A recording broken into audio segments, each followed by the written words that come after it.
I'm out to make me day. Ah, girl, I want make you. Oh, lo, lo. I feel like make you. Oh, no. What's popping, everybody? My name is Oxlade from Lagos, Nigeria, and I'm giving a very big shout out to the TMC media. Keep watching TMC and don't touch it. Love always from this side. Peace.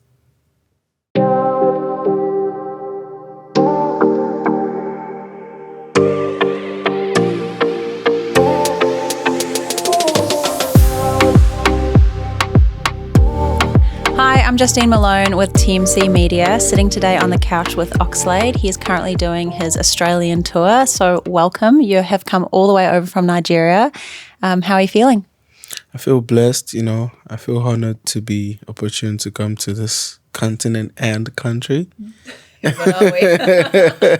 And yeah, man, it's been a wonderful ride. The people, they've given me, nothing but love, and I hope I've been able to entertain them. And how many performances have you done while you've been here? I think I have done 4. Yeah, 4. I started in Melbourne, and then I went to, I think, Perth, and then Adelaide. Adelaide? Yeah, and I did 1 more in Melbourne. Yeah. And how did your crowd receive you? How did you feel? Every single audience had their own vibe. Yeah. Yeah, the most surprising for me was Adelaide, I won't lie. Yeah, because I heard stuffs about them, and, it turned out to be a lit city.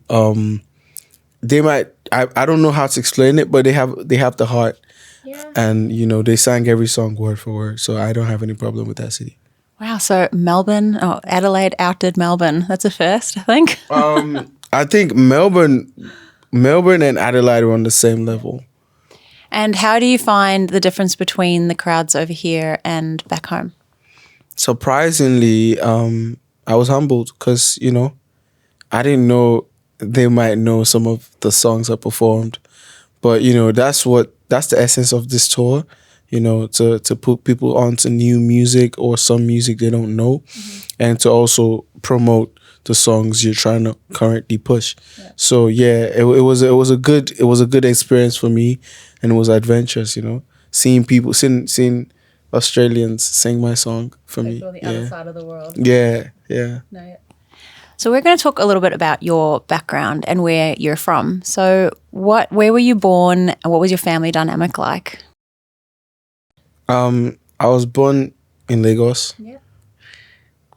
And I lost my mom when I was 3. And I moved to my grandma's, my maternal side. Yeah. And she is a deaconess. She's a deaconess, and she used to just take us to the church from time to time. And from there, I joined the children's choir, and I just kept going to choir practice. And at that point, I didn't really know I was going to use music to make money. I was just doing it for the love of it, and because my grandma made sure we went to practice.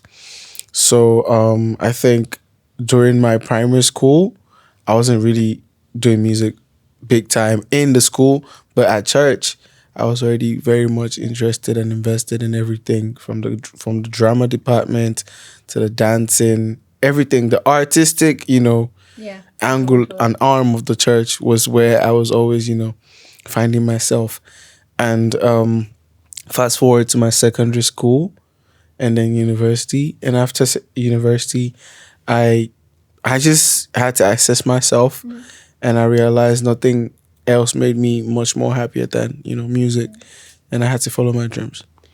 So you went to university. What did you study? History and international relations. Yeah. Do you find that studying international relations, now that you're touring, do you find an interest? Does it kind of tie into the tours a bit? It's fascinating because, like, everything we read in the 4 walls of the school, I'm beginning to see it in reality. Yeah, it's very interesting. Yeah, it's a very interesting. Does it help you make your decisions at all? Life generally and experiences help me make my decisions, and these experiences are always going to be a part of, like, my journey and my development as a man and as an artist. And is it correct your dad worked at a university? Was he he was quite academic. Yeah, he was a lecturer, and that's why he made sure we did the school thing right. Yeah. And how did he feel about you branching out into music? Honestly, he was indifferent at first, but my stubbornness and consistency paid off. I ran away from the house at some point in my life to pursue music personally, and I had to do all sorts of stuff to survive. Like what? Selling bus tickets, selling food, at parties. I'm from the street. You understand? Yeah, I'm from somewhere called like Surulere. Yeah. And Surulere is a fortress, is a lungu. And that's where like Surulere has birthed a lot of like superstars like Wizkid and all sorts. So yeah, that's where I come from. And I feel like that place is like an institution on its own. If you can survive there, you can survive anywhere. Yeah. And due to those experiences I had, back in the ghetto, it helps me with my decision making also. That's why I said my experiences and my life helps me in my decision making. So that would have been a really big decision for you to make. You obviously had your grandma and your dad, and he was a lecturer, and then taking that turn and running away from home, starting all on your own, you almost became your own man. Yeah, I feel like without those experiences, I wouldn't be here today. I feel like the hunger, the drive I have today came from, trying to prove people wrong and trying to tell them that it's better to choose myself over anything else. Because like if I succumbed to whatever anybody in my family wanted me to do, I wouldn't be having this interview. And how does your grandma feel about your music? Oh, she's my biggest fan. She's so proud because like at some point there was like this little family chaos. He must not do music. But like she was just supportive of me. She just told me to remember the child of whom I am. Yeah. And whatever it is I want to do, I should make sure that I don't overdo some things and I remember my manners. And at this point, she's like my best friend. She has always been my best friend, like because I never had the benefits of motherhood. Yeah. So she was my mom, my best friend, and my grandma at the same time. And she raised me. She taught me the ethics of life and everything I am today. Yeah. Are you in talking with your dad now that you have proved yourself as an artist? Yeah, that's my homie. Yeah, he's my homie. Like at the end of the day, he's my dad. Yeah. And that's what my grandma said before we got to reconcile. Yeah. All she said is at the end of the day, he's your dad. You have no choice. And yeah, we're super cool now. We check in time to time. And how did you reconcile? How did that come about? The fact that blood is thicker than water says it all. Yeah. Yeah. Cool. There's no way to explain reconciliation with one's family. It just happens because it's bound to happen. You don't want to have issues with your father forever and ever. You understand? No, So, yeah. So having quite an interesting family dynamic, you went out on your own. You would have had to build your own sort of water family, so to speak. How do you know who to bring in, who to trust? Majority of people I work with,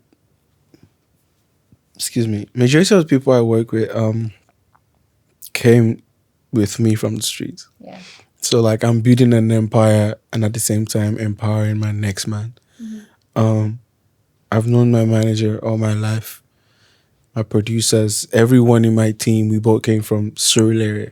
Yeah. So like they knew me before I became whoever I am, and I feel like with that advantage, I don't really think they would want to switch up because Oxlade is bigger than even myself. I'm just a vessel.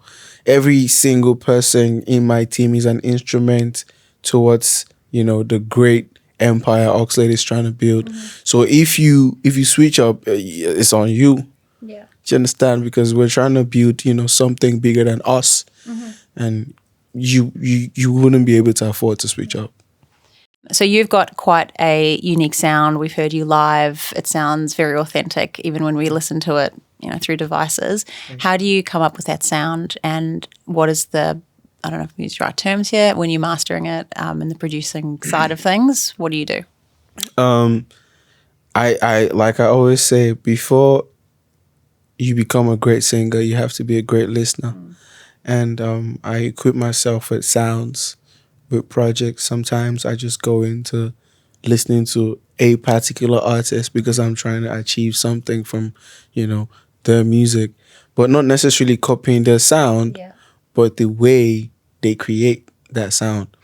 Um, I grew up and I'm still listening to some certain people. I learned from some certain people's body of works. People like Lauryn Hill, Michael Jackson. There's an artist called Lagbaja. He's from Nigeria. He's a legend. There's Fela Nikolakpo Kuti. There's Michael Jackson, the greatest to ever do it. His There's a lot of people. There's Chronix. There's One Day Cole. One Day Cole is also a Nigerian legend. I mean, these people, you can't listen to them and not produce good music. Yeah. And I feel like they equip me and they charge me to do better for myself musically. Yeah. And do you master some of them, or you like auto tune, or is your sound mostly authentic? I use auto tune in the studio recording, but most of the times I'm performing live without auto tune. Yeah, we heard that. And that's because, like, my background, my origin is from the church, and we're vocalists and we're singers and we're artists. Yeah. And what kind when do you write your own music first of all? Yeah, by the grace of God. So what mindset do you get into when you're writing? What's your process? Firstly, I'm just saying this out there. Majority of everything I sing about has happened to me. Yeah. So my experience is my art. I feel like nobody else can write my pain. And that's why it's most important for me to be in forefront of the creation. Although my forthcoming album has like some assistance from, some very talented songwriters and musicians, because I just felt like, because this is my debut album, I felt like I couldn't do it alone, because it means so much to me. It's my first official baby, so I had to come correct. I needed some extra ears, some real people and not yes men. So like, they helped me gather the right things for the album. And at the end of the day, music, we aim to make people inspired or feel. So if you have to team up and collaborate to get that, it's okay as well. So like, it's a new phase for me, because all the songs you've ever heard from me up until now have been written by me and only me.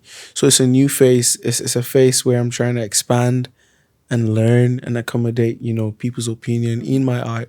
So yeah, it's a nice journey for me. And you say that all the songs that you write, they come from your experiences, and you mentioned the word pain. Yeah. What is one of the songs that I guess you can use the word pain in? There's a song titled Ojuju. It happens to be a breakfast song. It's a heartbreak song, and obviously pain filled it. There's DKT. Majority of my songs have like different types of emotions that feels them. Like, it could be pain, could be happiness, could be lost, it could be depression, it could be all sorts of emotions. I sell emotions. That's what I do for a living. I use melodies to create feelings. So like, yeah, it is what it is. And losing your mum at such a young age, does that ever affect your music as well? Like your songwriting? Do you look back at those memories? It used to affect me when I was little, won't lie, because like every Mother's Day, in the school, every child will come out and, give experiences of what their moms have done for them, and I couldn't relate. So yeah, but like I always run back to the house teary, like, mommy, everybody was talking about their moms today and I didn't know what to say. And she's like, I'm your mom.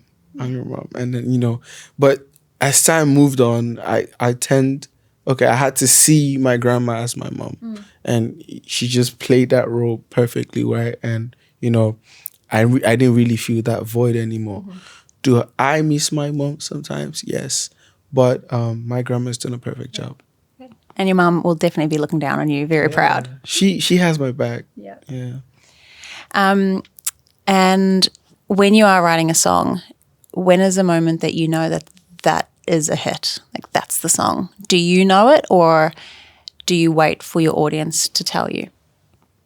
Like I always say, nobody ever knows the hit songs. We just be dropping music. Fate, destiny, the forces, and God makes it happen. We just planting seeds. We never know the ones that will bear the most fruits. So we're just hopeful, artistic, expressive, and determined for greatness. Have any of the songs taken off that you were surprised that they got, popular? My biggest song ever is a shocker. Kulosa. Like, I say this every time. That's not the hardest song I ever dropped. It wasn't? It's not the hardest song. Nah, it's not. But as God will have it, it's my biggest song yet. Yeah. So it's not even about the complexity or the dynamics of the song. It's just fate and destiny. You just keep grinding and leave the rest to God. God will do his thing. Yeah. No, I love it. So I'm going to take it back a little bit to how your music career started. So obviously you were in the church, learn how to sing, control your voice. When was your break? Who heard you? God heard me. So God sounds record deals now. Yeah, straight up. Because like I had nobody, man, to be very honest. It's not like I had a big artist that, signed me or something. It was strategic collaborations. It was relationships I built with people. It was, determination and, the drive. Because at some point when I even wanted to take the music thing serious, I just looked at myself and I was like, who would I even run to if I was in crisis? And I had literally nobody. But, when I started to build a community of relationships with artists, friends and colleagues, we started putting out music. Like I had this song with Black Bones, Mami Wata. Yeah. That was my first break. And then I had this song with Fireboy, Sing. That also did me good. I had Causing Trouble, DJ Tunes, that's Wizkid's DJ. Like, listen, I'm a product of strategic collaborations. Okay. Strategic collaborations got me this far. And if you think you can do it alone, it's going to be harder for you to get to the top. Yeah. So it was more about the people you knew that then you spoke to and said, let's do a song together. Not the people I knew though, because I had to buy my trust. Like I had to earn my trust with my credibility. So I started off with dropping covers to, people's songs, famous songs, and, to getting recognized first, because like that's the most important stage of any artist's career, getting the attention of the people. And, fellow colleagues obviously would, stop by and see my stuff and, they'll respect me from afar. Yeah. And it's up to us to now make that kind of respect and relationship productive. Okay. So was there anybody in your climb to where you are now that's really helped you out that you can definitely name out? I feel like my journey, it has a lot of like loopholes and it has a lot of like crucial people that came through for me. And I could, at this point, I except I want to sound ungrateful, I don't think anybody did not have an impact in my life at this point. I'm not saying, they blew me up, like, because they probably we made a song together. I'm saying they had an impact in inspiring me and pushing me and giving me a reason to keep doing this. For example, Wizkid, I think 2019, he had a show at O2. Yeah. And, I had an opportunity to perform there. I had no hit song. Trust me. I was just pushing... I don't like I didn't have hit songs, Sha. I was just pushing Causing Trouble and Mami Wata. Those songs were very, very good songs for me because they gave me the first step to, oh, okay, now Oxlade is an artist, you get me? And then fast forward to last year, Accor Arena, Wizkid also brought me out for like his show in France, Paris. And at that time I had like the number one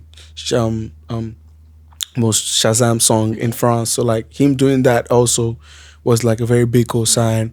Davido, I'll say Davido was the first out of like the big leagues, was the first artist to spot me out. Yeah. He spotted me through the song titled Sing that I did with Fireboy. And, ever since then, he's been encouraging me, pushing me with words, motivation. He also put me on, stage with him at his concert in Lagos. Burna, on the other hand, also like during this whole NSARS period, he reached out and, he was like, oh, if you need anything, let me know. And, same thing as Kiss Daniel, same thing as Buju, same thing as everybody, man. Like, I just feel like this new generation and this new aura of like genuine love that's happening in Afrobeats should keep going on. And, because with unity, we wax stronger. Yeah. And with division, we get weaker. Sounds like a few people kind of verified you enough to keep like little steps up, but you haven't had like a massive step from one person. It's just a constant. Yeah, it's a process. It's a journey. Yeah. Drake posted my song. Tell me about that. I mean, during the pandemic hit 2020, Away, one of my Great songs. great songs. Yeah. Yeah, I was just in the studio. Yeah, the song was doing well, but I was still in the streets, low key. And I was just trying to get my stuff together. And my friends just woke me up like, yo, Oxlade, Drake just posted your song. What's going on? Da, da, da, da, da. And then like from there, I just got my deal. And and from there it was history. And I feel like that was kind of a moment. So from that, you got a deal? It wasn't even the deal. It was an affirmation that I was born to do this. Yeah. Yeah. Did you ever get hold of Drake and talk to him about it? Say thanks, man. He followed me recently, so like hopefully like Okay, one day you can something be is on gonna his happen. stage. Oh, obviously I want to tour with Drake. Come on, that's like one of the most successful creatives to ever do it. Yeah. And his hunger, his drive, everything about him, his strategy, man, everything is just next level. Yeah. Yeah, even his ups, he inspires his ups. Yeah. Yeah. I feel like he inspires everybody at the moment. Everybody. If Drake does not inspire you, I don't know what's going on with you, man. Drake is under a lot of pressure right now. No, him? Yeah. No, I said he must be under a lot of pressure right now. Drake? No pressure. No pressure. It's Draco. I've lost my train of thought now. Think about Drake. It's a nice interview. It's very interesting. I like it. It's vibes. No, I've totally lost my train of thought now. You mentioned something really. Drake's power. He's even in the room with us now, like making me lose my train of thought. God damn it, Drake. No. I've lost my train of thought. Another. Yeah, what's another highlight? Let's go there. Usher. Usher. Yeah. Don't even. Usher. He's the king. Usher, the king of R&B. Usher brought me out on stage with him at the Global Citizen Award, Global Citizen Concert in Ghana. That's also something very, very special for me. Something I would never forget. He's a very nice person, and also the person that made that type of link up possible. Yeah. His name is Tunji. She's always like on the ground, but he's. Can I have Tumjin's number to link up with Usher? I would love that. He's a big bro. He's a powerhouse, and But going up on stage. Yeah, going up on stage with that's Usher, huge. it's a dream come true. Like, because those are the people that started what we're doing right now. Yeah. Because I have a side of R&B to my music. Yeah. And, definitely I listened to Usher growing up. And, he's so good. seeing him co-sign me on the stage, calling me his brother. What? Like, don't chat me. Yeah, that was next level for me. Yeah. There's a lot of moments that, God just shows me that, He's with me, and I'm destined for Got your this. back. Yeah. I remember my train of thought now. It's fantastic. You mentioned that Drake has strategy. So, as an artist, what's your strategy?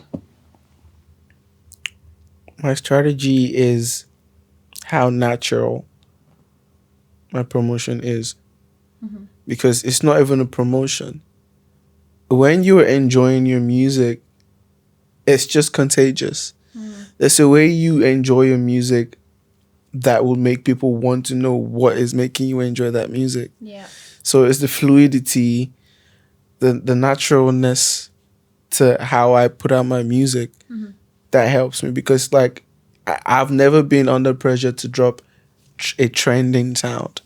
I create my own hit records, Yeah. and that's thanks to the help of the engineers, also the producers, also the unsung heroes, the songwriters, also that are always with me, Yeah. and the spiritual forces also that are always with me. So it's like a collective effort, so it's bound to make sense. Yeah. And being authentic to your sound means you'll enjoy it and it'll only grow. If you don't enjoy your music, you shouldn't put it out. There's a lot of artists out there that, yeah, it is. Like, why are you hurting people? Yeah.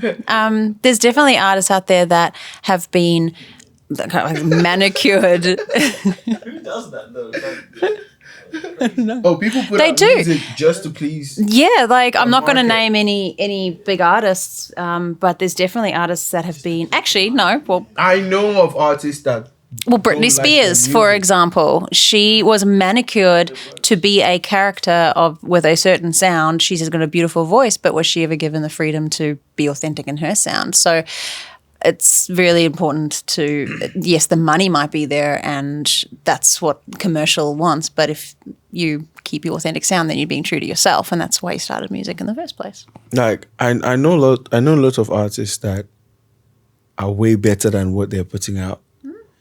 And like we have these conversations, and I'm like, bruh, why are you streamlining this thing? Give it to them. Like, what's holding you back? Is like, oh, that's what they want to hear. I'm like, nah, man. Like, do you? You feel me? But regardless, man, at the end of the day, it's their life, and if that is what is working for them, you have to respect it. At the end of the day, yeah, Pressures. yeah, different perspectives to the way we see things, and we should respect it. And, you've gone in a place where you've had nothing, so you know what it's like to have nothing, and I guess it loses that fear of losing it all. Yeah, facts. That one hit me, because like, yeah, I came from nothing, so like there's no fear to have nothing. But you came from something, and then you had nothing, and now you've got something. No, actually, You know what it's like to be at rock bottom, to have nothing. And I'm a survivor. Yeah. yeah. So I'm going to talk a little about your branding. I'm personally obsessed with this outfit. I need to like cuddle in on it. Can I have the set? Thanks. Tell me about your branding, the image that you want to put out, the feels you want to kind of perceive, I guess. So I have a fashion company I'm working on. Yeah, it's called Grace and Steez, G and S, and Grace because that's my grandma's first name, and Steez because like that's what's up. Yeah. That's the cool swag. That's Steez? Steez, like STEEZE. That's like it's perfection. That's when you're steezy, you're drippy, you're fly. I like that word. Yeah, I've not heard Steez. it You got before. Steez. Yeah. All right, I'm bringing Yeah. it. I'm bringing that word. Yeah, add it to your vocabulary. Nice one. So yeah, so like I'm working with some creatives, and hopefully, we would bring the vision to life in due time. But that aside, I majorly rock African based designers because I feel like, no disrespect to the household names, they don't pay me to rock them, so why should I? No. I'd rather empower a Nigerian fashion house. Like I'm rocking a Nigerian fashion brand. It's high fashion by one of my brothers. His name is Jago, and I'm seriously gonna buy this. yeah, you should, man. It's fire, and this is how you just hold your people down at the end of the day, because like, what else do you got except yourselves?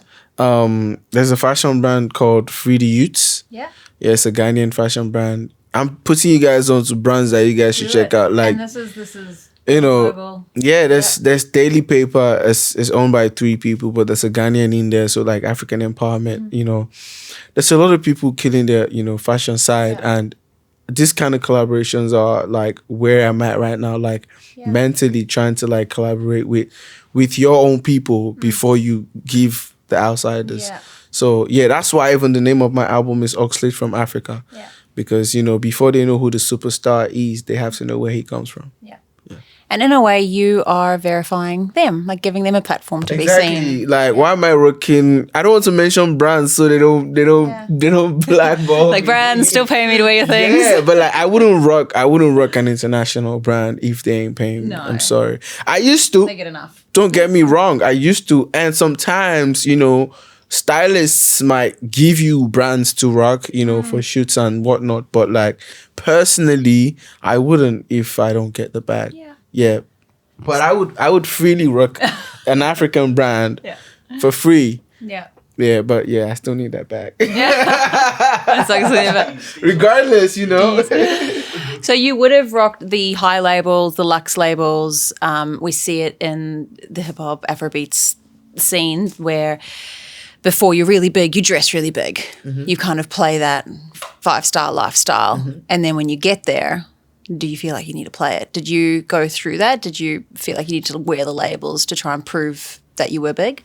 I was just wearing anything I could afford at that point, man. Honestly, that was it. It wasn't really me trying to get attention from the fashion side. The only attention I needed was from my music. So your image, you separated yourself and your image from the music you were putting out. Yeah, and you know, that's how you make the real bag, because you could be a great musician and not a great brand. Yeah, you could put out great music and not have a solid brand for, you know, companies and other brands to want to affiliate themselves with. Yeah. So you're building your musical empire, but also put your brand, you know, in mind, because that's where the real money is. You know, Rihanna can go 5 years without dropping music because she has a brand. Yeah. You know, Kanye can say all sort of things because he has a brand. They kind of go hand in hand sometimes, but like, yeah, man. Like you can make millions of streams and not still, you know, have the kind of money you deserve because you didn't build your brand at the early stages. so music and branding is important to work together, because at the end of the day, what you're doing, it is business. So you do need to make Drake. That's business decisions. Drake is a brand. Like the name Drake is a brand. Before you look at any other rapper, you know, there's a rapper and there's a brand. They're 2 different things. I don't want to mention any, you know, I have to be safe with it. But I would mention 5 rappers in America that are not brands. But they're rappers. And I don't just want to be a singer. You want to be a brand? Yeah. Yeah. I'm aiming to be a brand. You need to work with a branding agency for that. Yeah, definitely. Yeah, I'm in. music branding agency. For sure. Like, I ain't playing. Yeah. Good. Yeah, like you need a creative directive team. You need a branding agency. You need all sorts, man. You need everything to make a brand happen. Absolutely. Yeah. So we're going to turn a little bit to music now. What kind of collabs do you have coming up? Honestly, I don't think I can give that out because the paperwork's behind that. So what collabs would you like to have coming up that are not under paperwork?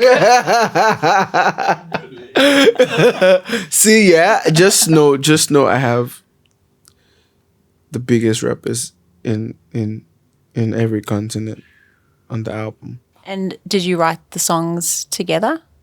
Yes. A particular rapper wrote his verse for 2 months. Yeah. And, you know, that's value, that's depth, that's, you know, respect. I almost lost patience, I wouldn't lie. Yeah. I wouldn't even lie. Any artist would lose patience to that. But, you know, when he sent the verse, I respected him more because I see why he took that long. It's like me waiting for you today. I'm so sorry. Yo, firstly, I want to apologize to the media team. Thank you. on air. Yes. I'm so sorry. The last appointment, we went to the zoo.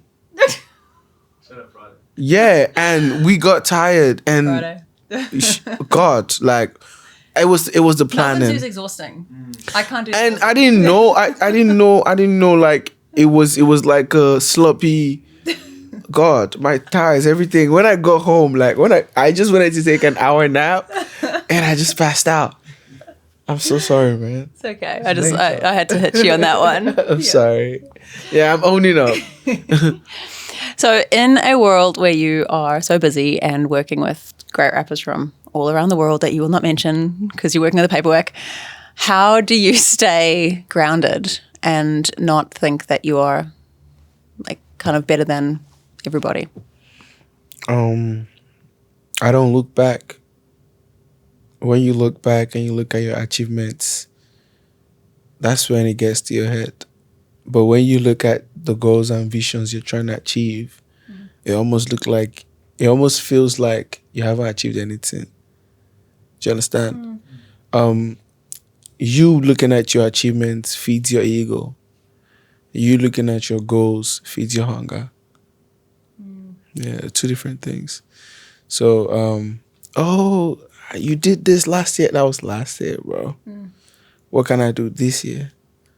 How can I do it this year? And as your goals will get bigger and your achievements, do you feel more pressure? I was born for this, and I feel like God wouldn't give me something I can't handle. So yeah, that's the state I am right now. I won't lie, the early stages, maybe 4 years ago, I would say I was feeling pressure, but like this. So I'm 4 years deep in this, and I've been dropping bangers ever since I started. Yeah. I mean, and so shall it be for the rest of our lives. Amen. And is there a particular person in your life that does keep you grounded? Maybe your grandma? Well, yeah, I have some elders in my life, not just my grandma. I have lots of older friends. They tell you when you're being silly. Straight up. You need checks and balances, man. You're only human, and emotions exist in you, feelings exist in you, and you need people that would always balance your, when your head is about to go over the top. And sometimes, I'm also really strict with my bros, everybody on my team, to the level where when I'm starting to switch up, they call me out. I might try to fight it, like, yo, what you mean? And then when I go inside, I'll be like, shit, they wasn't capping. And, I always know when to own up and when to defend. Yeah. And with the pressure of being an international superstar now in Australia, before you go out on stage, do you have a bit of like a thing that you go through? What's your process before you go out? I listen to every song I'm about to perform before I perform it.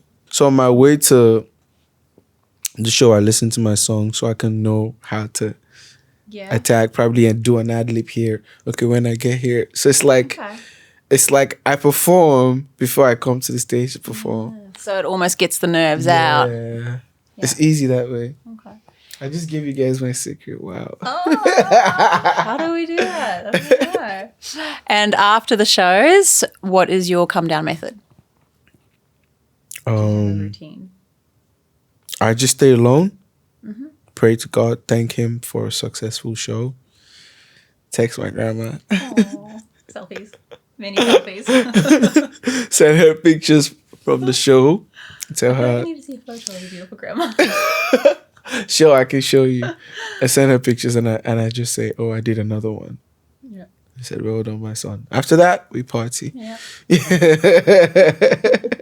So after the show, there's a lot of media out there from that show, from that performance. Do you find you dive into your phone and relive it? Can you come again, please? After the show, there's been so many people filming you, photographing you, tagging you. Do you want to see all of that straight away and see how you performed? No. I want to enjoy a successful performance first, and then probably, if I have time, I can. But I have way too many shows, so like I can't see everything at the end of the day. Probably my media team, if they have a clips, then it's fine. But I'm not that deep on that. Okay. So do you manage your own social media account? Sometimes I go through some phases where I don't want to be out there. So I have a social media handler and my team also. But like sometimes I do handle it. Yeah. Do you feel like it's just too much coming at you? Yeah, it's very overwhelming. Social media is very overwhelming. I prefer real life social media. Real life is so calm and productive. Yeah. So the people that actually have your phone number are the ones that you would really give your time to? I barely even use my phone number. Yeah, I'm mostly like off grid. Yeah. Yeah. If you want to talk to me, come see me. They do say that the people who are off the grid are the happiest. So Yeah, that's how you stay happy, man. Yeah. That's how you stay. Because the internet is very funny. the what? Yeah, the internet is very funny, and you don't want anything like mixing with your vibe. Sometimes we don't even intentionally want to feel some type of way, but just because we stumbled on something, it affects our mood. But if you're like phoneless and you enjoy your life, nothing will come to you. Yeah. So are you up to date with all the AI generated content and visuals? Are you? AI? Yeah. I'm still diving into it little by little. Like, it's something I want to try. Yeah. Something I want to explore it, like in terms of like my creativity. Probably script writing, or like I would like to make music with AI too. Yeah, that'd be crazy. Yeah. It's interesting to hear you're excited about it. So you want to use it to push your music. Yeah, I'm young. I mean, why shouldn't I be excited about the future? AI is the future. Cryptocurrency is the future. Technology is the future. So like, obviously, aside from being an artist, I'm trying to be a businessman. So yeah. So AI generated content, especially with script writing, you can basically put in what kind of song you want, melody, and it spits something out. Do you think that it will lose some sort of heart or authenticity to a songwriting? Definitely, it will not feel as human as the normal human songwriting will feel like, but it's going to be a good mood board. The bass for the song. Yeah, for the song. So as a songwriter, I wouldn't suggest you fully give the AI the full creative control. I feel like there should be a perfect balance to the human and the robotic impact. Yeah. And how do you feel about an AI generated music video?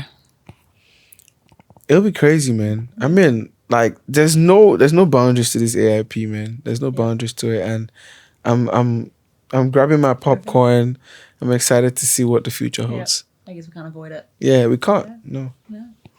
So we'll start to wrap up this beautiful interview. What kind of advice do you have to younger artists that are trying to make it, or artists that have been pushing for years? Be your biggest fan and your biggest critic. Nobody loves you way more than yourself. So you have to love yourself first. Believe in your craft. Don't take criticism from someone you wouldn't take an advice from. Yes. Yeah. It's like, don't take advice from someone who doesn't inspire you or hasn't done it before. Yeah, do you understand? And anybody that hates on you is just bitter that they're not you. Yeah. Do you understand? Yeah. And that's why they're trying to talk you down. So you can't know that you're you. So you have to be self-aware and you have to know yourself. Yeah. So those are the words. I mean, everybody in life has low points and we kind of tell ourselves stuff to pick ourselves back up. Do you have a phrase or something that you tell yourself to get up, to keep going? You're the GOAT. You're the GOAT. That's all I say. I keep reminding myself that I'm... calling me a goat. No, I always remind myself that I'm the greatest to ever do it. Yeah. And that's what I want to be. Michael Jackson is the blueprint. He's the greatest to ever do it for me. And, that is hopefully what I'm trying to become in my own best way. Create my own legacy, sell out stadiums, and everything possible, everything achievable. Well, I know it's going to happen, especially with this new album coming out. When is it going to drop? Man, I think in a few months' time. Okay. My first single drops like in a few weeks, April 20 something. So you're going to drop song by song, not So I this dropped whole 2 album? songs, then I dropped the album. Okay. Yeah. And what is the promo to going out to support all of that? Is it all of the artists collaborating with a global promotion for it, or is everybody promoting it in their own way? So it's my album, and then every song has its time span. Every song has a moment where I'm focusing on them. So that's how you could, give every single song an attention. Because if you drop an album and you just, start promoting any song, it doesn't really work smoothly. You drop the album, you let the people assimilate it, and you let them choose the hit records, and then you start to promote those songs. Yeah. And then do you think with an album like that, you would do a group tour? World tour. Definitely Oxlade from Africa. Definitely the Oxlade from Africa tour. Hopefully this year, hopefully next year. I'm so optimistic, man. I just wanna enjoy this year. I wanna push the album. I'm so excited, and I can't wait to share with the world. Well, I think we will wrap it up now. Is there anything else that you'd like to say? Yeah, I love everyone for taking out their time to watch this long and lengthy interview. And if you watched it to the end, you're a real one, because, I respect you guys, and I promise not to let you guys down. Shouts to the team, the media team behind this wonderful show. And hopefully I'll be back again, bigger and better. Both parties. And still grounded. Yeah, and still grounded. She sounds like my grandma. Well, thank you so much again for your time. I know you're flying out tomorrow, so this is very valuable to us. We really appreciate it. And looking forward to seeing you when you're back next in Melbourne. Thank you for Thanks. the understanding and forgiveness. Thanks so much, Justine with TMC Media and Oxlade.